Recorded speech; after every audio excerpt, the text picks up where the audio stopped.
Hello and welcome to COVID Conversations here on WNCU 90.7 FM, streaming live on Facebook and on Instagram and other social media platforms. We want to thank you for being a part of our discussion today. We would like to let you know that we're using the Zoom platform to talk about how COVID-19 is affecting our lives. The North Carolina African American Heritage Commission and the State Archives of North Carolina are partnering with We Goja Foundation on a new initiative, Black Carolinians Speak, Portraits of a Pandemic. And they want to capture the experiences of African Americans in the Carolinas during the COVID-19 pandemic. Now, that's a mouthful and it's a tremendous undertaking as well. And here to talk about this project is Adrienne Nirde. And Adrienne is the Associate Director of the North Carolina African American Heritage Commission. And Judy Allen Dodson is here as well. And she is the head of the Special Collections Department at the State Archives. Hello, ladies, and thank you for spending time with me today. Hello.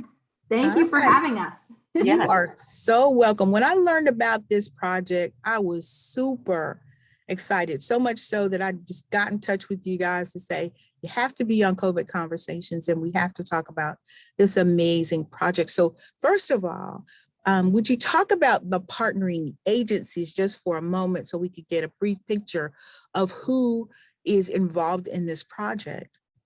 Yes, absolutely. So the North Carolina African American Heritage Commission is a division within the Department of Natural and Cultural Resources for the entire state of North Carolina. So we're almost like a sister division, if you will, to the State Archives where Judy works.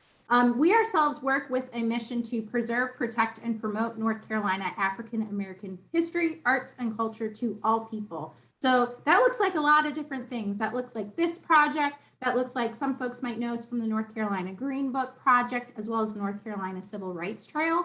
And this was a partnership that actually came to be out of a conversation between us and the folks at the We Goja Foundation. We Goja is the friends group for the South Carolina African American Heritage Commission, who work with a very similar mission, and also we've had a long time relationship with South Carolina. So we were really excited to partner with them in this way. And as we were talking about the project, we really felt like, this is an excellent opportunity for us to talk to the state archives to make sure that the work is being saved. So Judy, do you want to tell us a little bit about the archives? Sure. The North Carolina Archives is a division of the Natural and Cultural Resources, as Adrienne had mentioned. So our division encompasses several units, and that would be private collections, organizational records, as well as the military records, our oral histories unit, and our audio and visual units. And we also have two regionals, the Western Regional Archives, as well as the Outer Banks History Center. So we cover the full gamut of the state. And it's so exciting to be in this position that I've been in for just 1 year now. And I'm so excited because this brings me to the table to speak not only from my own experience as a Black woman, but to be able to get a unique set of diverse voices into the archives. So when I hear about this project that you guys are doing, I just think about life. So how did this come about to just bring life to African American and the African American experience during a pandemic? Absolutely. Well, I think we all know the extreme challenges that the Black community has faced across the board, whether, we're talking about the pandemic specifically or about all of the impacts from, housing to healthcare to, it'd be difficult to name something that hasn't been impacted by this pandemic. And, in conversations of that, we really felt like it was important to document these experiences. When we look back at other big moments in North Carolina history, whether, it's another influenza or, another worldwide thing, you look into the North Carolina archives, and unfortunately, it's hard to find very many records that are talking about what Black people were experiencing. So we really see this as a moment to gather these stories, to see what was really unique about our different communities in this time period, to make sure that, 10, 15, 20, however many years from now, if someone is looking back and saying, gosh, what were Black people experiencing during this time period, that they have our oral histories, our stories, our records from our very own voices in order to really talk about what's going on at this time period. Yeah. So is what you're saying that it's gonna like fill in a gap that you wouldn't necessarily find Black voices? Yes, absolutely. And I think there's real significance in making sure that this is at the State Archives of North Carolina. This is a place where these things can then be held in perpetuity forever. And be recognized on a state level that they are important enough stories to be kept and to be saved. Judy, did you have something to add? I do have something to add. I just wanted to be able to also say that prior to the pandemic, right before the pandemic, the archives had an initiative, and still has the initiative, of the Your Story is North Carolina Story, right? So it was inviting people, everyday people like you and I, to say, tell your story, bring your story to us in any format that you think possible, bring it to us. And then the pandemic hit. And then people weren't able to drop off, books and all that other stuff. But but they were able to, write journals, be able to keep track of their story during COVID, which was, amazing in itself, to be able to journal this and be able to keep track of your story anyway, but to be able to track and document your story during a global pandemic, and to be able to have that housed, as Adrienne said, with the state archives in forever, right? Forever. And so this is just the continuation of Your Story is North Carolina Story. We're just kind of focusing in right now on the Black stories, which we do definitely welcome to the archives. So I want to talk about now. So you have this big idea about getting in all of these stories, and you talked about it all kinds of different formats. So then let's talk about ordinary people who would make deposit in the project. So what happens with that? How are you going to collect all these things? What should people know?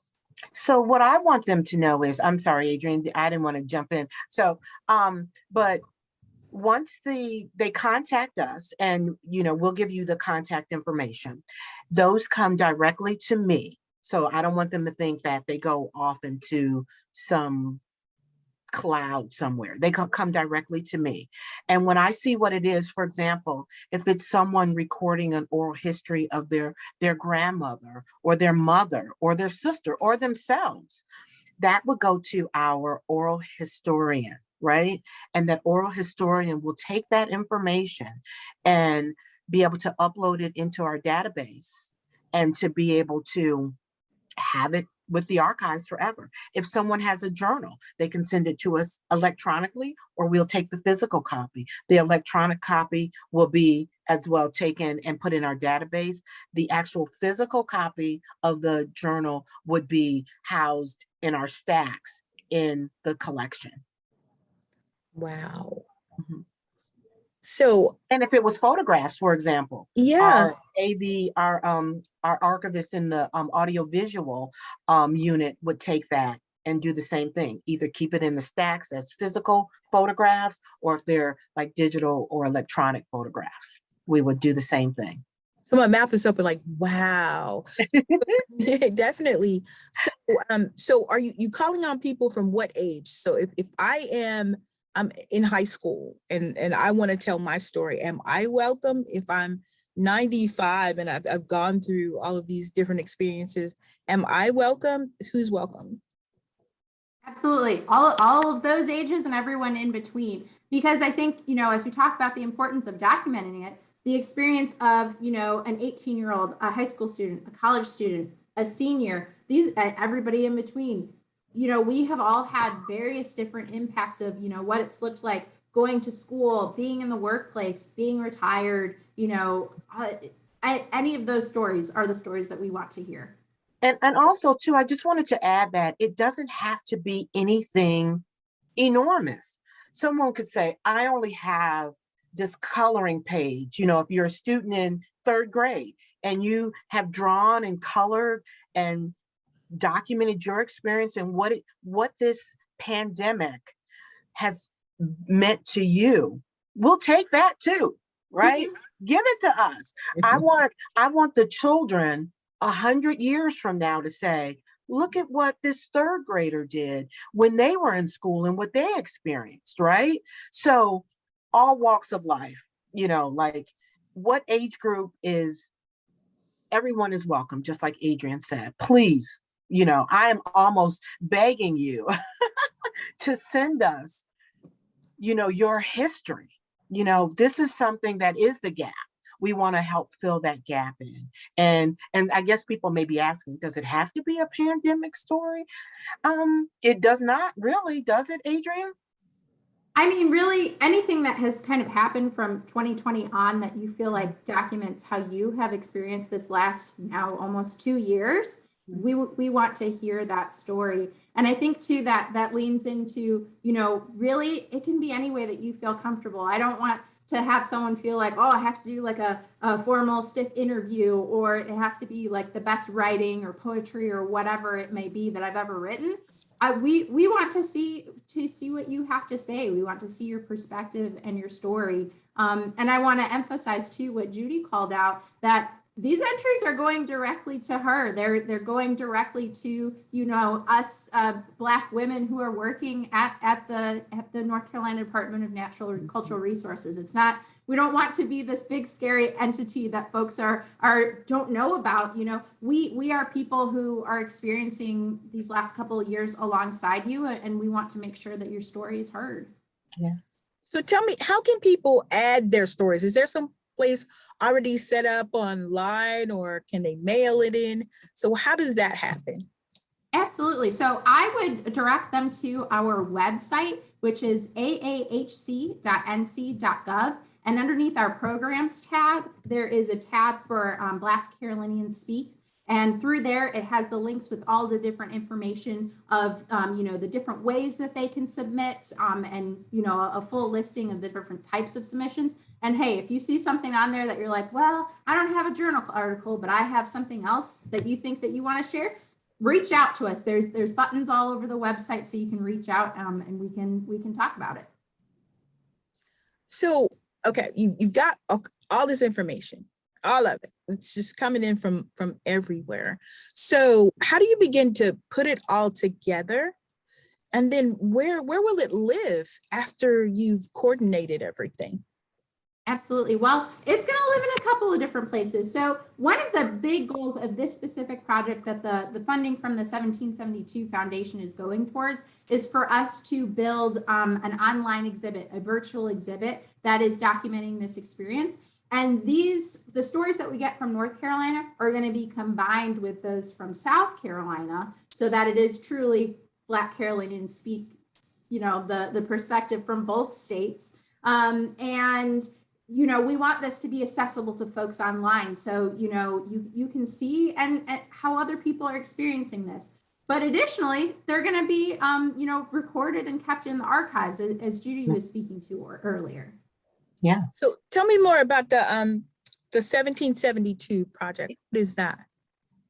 That is a foundation that provides grants to a number of different historical entities, those that are interested in applying for various projects. So I know that our friends at the Wegoja Foundation in South Carolina, that they had been looking at this project, and they were in talks with 1772, and 1772 evidently was very interested in hearing both North and South Carolina stories. So they were encouraged to add us to that, and we were thankfully able to get the funding for it. And that funding goes towards the digital exhibit that goes to the work of 2 contractors one who's been helping to put together a social media campaign. So if you've seen us on Facebook or Instagram, that is likely why, and to a contractor who will be physically putting together the digital exhibit. Yep. When I was talking to you earlier, you mentioned about women participating and organizing. So talk about like the female participation in and getting this project together and out into the public. Well, all of the leadership involved, you see Judy and I here. Not joining us today is Angela Thorpe, who's the director of North Carolina African American Heritage Commission, as well as Dawn, who is the leadership in South Carolina at the Wegoja Foundation. We are a group of Black women who came together to put this project together. And especially as we talk about state entities, I do think that that's something that's a little unique about our project. We saw this need. We saw this need for documentation, for collecting these stories, and we're getting into gear and trying to make this happen.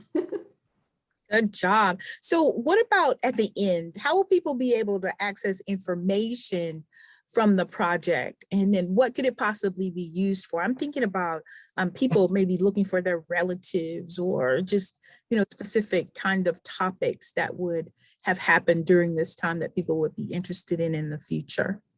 Oh, sure. Absolutely. So again, that digital exhibit, that'll be linked through our website, as I said.